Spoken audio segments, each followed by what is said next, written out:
Hola, ¿qué tal? Buenas tardes, bienvenidas. Esta es mi peluquería. Mi nombre es Pablo Bigliardi, soy por sobre todas las cosas peluquero, vivo de eso. Y también aparte en mis tiempos libres, que no es tanto tiempo libre ni tampoco es un hobby, trabajo de escritor. Que lo hago acá dentro de la peluquería de la misma forma en que trabajo. Siempre me vengo un rato antes y mientras vamos a hacer algo interactivo, o sea, mientras vamos hablando del libro, le voy a ir cortando el pelo a mi compañera, Alicia Cutri.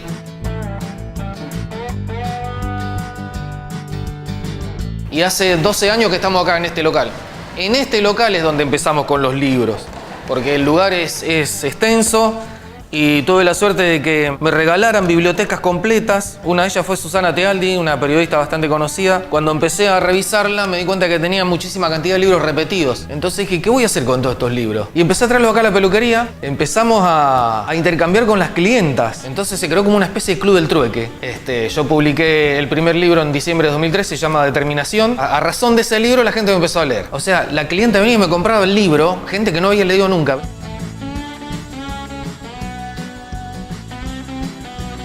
Hay un 70% de casos donde el que gana es el bestseller. Por ejemplo, en la época de Bucay, todo el mundo se llevaba el libro Bucay, o en la época de Paulo Coelho, de todos esos escritores, ¿viste? O estos psicólogos que escriben. De Rolón, sabemos tener algún libro, trae una clienta, desaparece en forma automática. Pero cuando hay una clienta o cliente un poco más inquieto, yo me voy enseguida a García Márquez. Porque para mí es el escritor más fácil, que más se identifica con todo Latinoamérica, no únicamente con Colombia, de donde es García Márquez. Y El amor en los tiempos del cólera, que es más fácil, o Crónica de una muerte anunciada, que en Crónica de una muerte anunciada te engancha al toque, ¿viste? Porque arranca el día que mataron a Santiago Nazar, mataron a este tipo, ¿qué pasó? Quiero saber cómo fue que lo mataron y por qué. Y él no te lo cuenta nunca. En García Márquez o en los demás escritores, casi siempre cuando leo una obra me gusta casi toda la obra. Por ahí lo más aburrido de García Márquez es El otoño del patriarca, que es medio fuertón, y habla siempre de la muerte de un presidente, etc. Pero después todo lo demás es interesantísimo.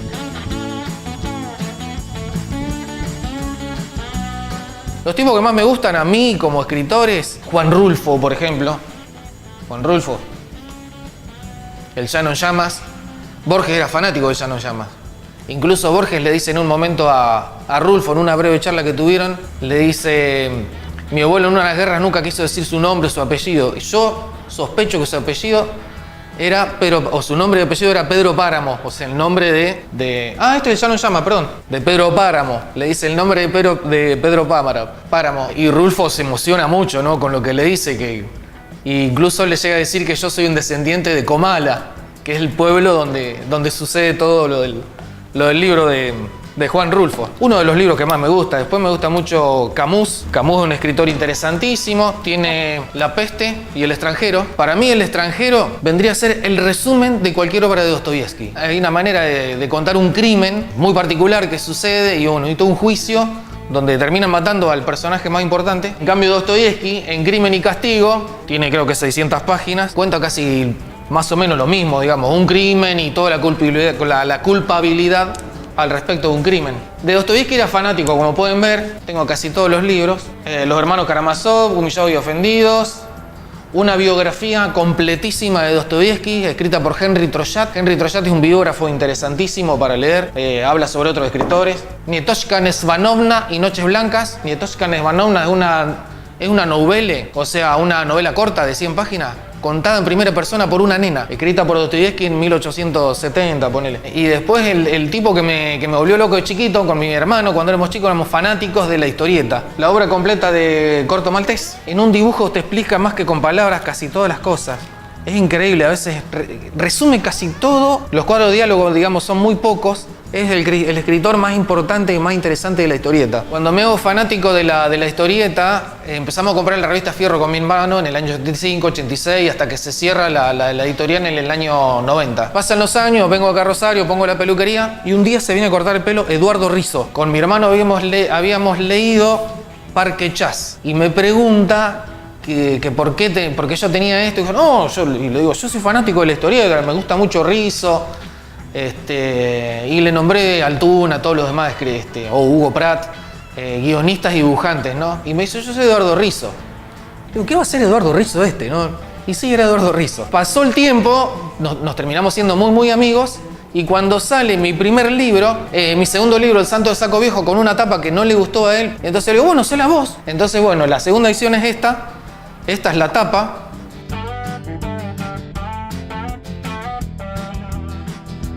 El alquimista de Paulo Coelho. No lo tendría nunca. Me lo prestaron porque se jodía tanto. Ustedes se deben acordar, en la época que salió Paulo Coelho, era un bestseller impresionante. Entonces, y sí, me arrepentí porque después pasó que en la Historia Universal de la Infamia, de Borges, que la estaba leyendo paralelamente. Y el último cuento de Borges, Un doble de Mahoma. Es exactamente la historia de Paulo Coelho. Borges lo saca de Las Mil y Una Noches, que es la famosa historia de la búsqueda del tesoro. La búsqueda del tesoro es siempre la misma. O sea, nosotros en un momento determinado nos vamos a ir de nuestro lugar de origen a buscar el tesoro, que es a buscar la vida, o sea, a ser alguien, a hacer algo en busca de la aventura, ¿no? Y el tesoro no está en ninguno de todos esos lados que fuiste, sino que siempre va a estar en tu lugar de origen. Y Paulo Coelho repite esa historia, ¿no? Y bueno, me arrepentí de haberlo leído. Por ejemplo, un libro que me podría arrepentir ahora que lo estoy leyendo, Richard Ford, un pedazo de ladrillo aburridísimo, millones de detalles innecesarios. Está marcado por ahí, debo ir en la página 70 y todavía no encontré mucho, pero igual lo voy a terminar de leer. O sea, lo mismo pasó con Paul Auster. No traje nada de Paul Auster. Estoy leyendo también Bypass de Federico Oña, un libro de poemas. Me gusta muchísimo la poesía, pero la poesía que está escrita con nervio, con ganas. El libro de un chico muy joven, un pibe que se sienta en las veredas de la calle de Rosario y describe lugares increíbles desde una forma poética contada, con un nervio interesantísimo. Estoy leyendo también estas dos mujeres de la facultad, Nora Avaro, que son profes de la facultad, y Sandra Contreras. Sandra Contreras, una de las creadoras de Beatriz Viterbo, la editorial. Bueno, ella habla sobre realismo, que me interesa mucho porque soy un escritor realista. Mis dos primeras obras son relativamente realistas, pero más realistas del lado inglés. Y ella habla del realismo francés. Y la enumeración de Nora Avaro también está bueno porque a mí siempre me gustó enumerar.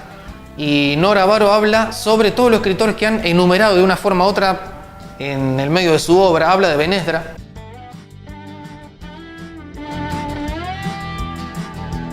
La joya que muchos escritores quisieran tener es En el aura del sauce de Juan L. Ortiz, uno de los poetas más influyentes y más importantes del siglo pasado en la Argentina, no únicamente en Entre Ríos, es un escritor entrerriano. Y se hizo en la década del 70 en la biblioteca para la editorial de La Vigil, y que tuve que recurrir a una amiga, a Nadia Izaza, que es bastante fanática de Juan L. Ortiz, para que me explicara algunos poemas, o sea, una licenciada en letras, porque a mí me costó trabajo entenderla.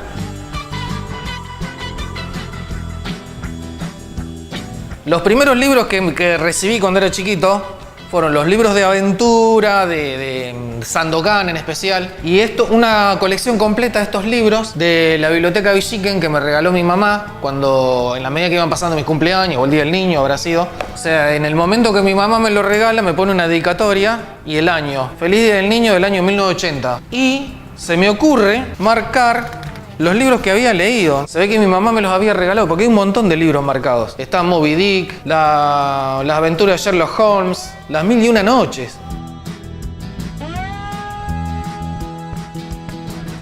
La historia que más me impactó, que es un libro que no tengo, es Las tumbas de Enrique Medina. Me impactó bastante mal.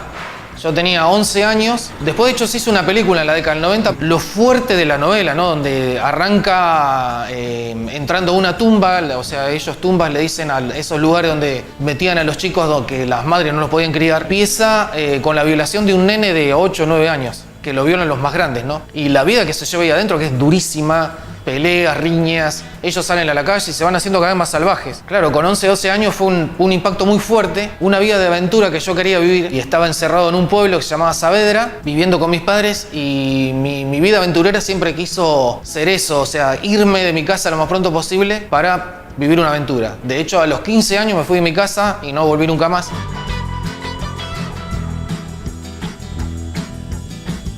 El personaje que más me gustó de la literatura, que escribe en primera persona y que pareciera que escribiera en primera persona, Rimbaud. Me sentí muy identificado.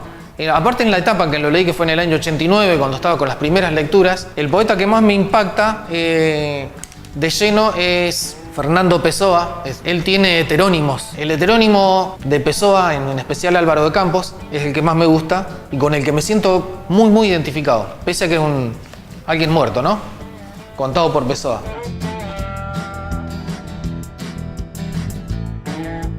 El libro que me marcó para que yo fuera escritor, digamos, fue El guardián en el centeno. Yo había escrito Determinación, mi primera novela, muy básicamente. Y cuando terminé de leer El guardián en el centeno, dije, por este lado es el que hay que ir. Y me marcó muchísimo, me interesó muchísimo de la forma en que lo escribe Salinger. Es la historia de Holden Caulfield, un adolescente de 14-15 años que se escapa de la escuela y vive, creo que 24 horas, 48 horas o una semana, no me acuerdo bien, por New York, de acá para allá, dando vueltas. Y gran problema siempre fue que cuando leo a un escritor quiero leerle la obra completa. Entonces, después de haber leído El guardián del centeno, compré 9 cuentos, que es un libro que también está hermoso. Tiene uno de los cuentos que más me gustó, es El gran día para el pez banana o algo así. Felisberto Hernández, un escritor uruguayo. Es una de las obras que más me influyó en mis últimos tiempos en la escritura, por la forma en que él activa los objetos inanimados. O sea, vi una foto, esa foto tiene 3 personas, esas 3 personas hablan. Y él lo describe en una primera persona muy llana, pero muy llana. Es tan llana que vos creíste que esos personajes están saliéndose de la foto para hablarte.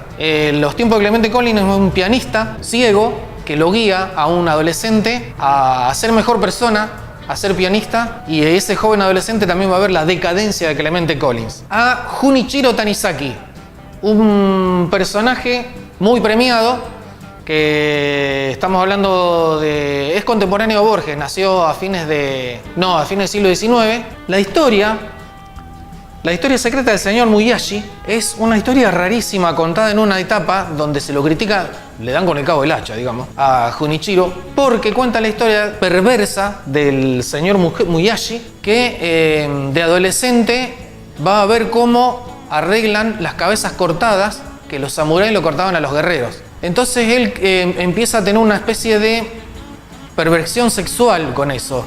Haruki Murakami, un escritor moderno, conocido, bestseller, interesante. A mí me gustó bastante. Kafka en la orilla, en especial, este libro.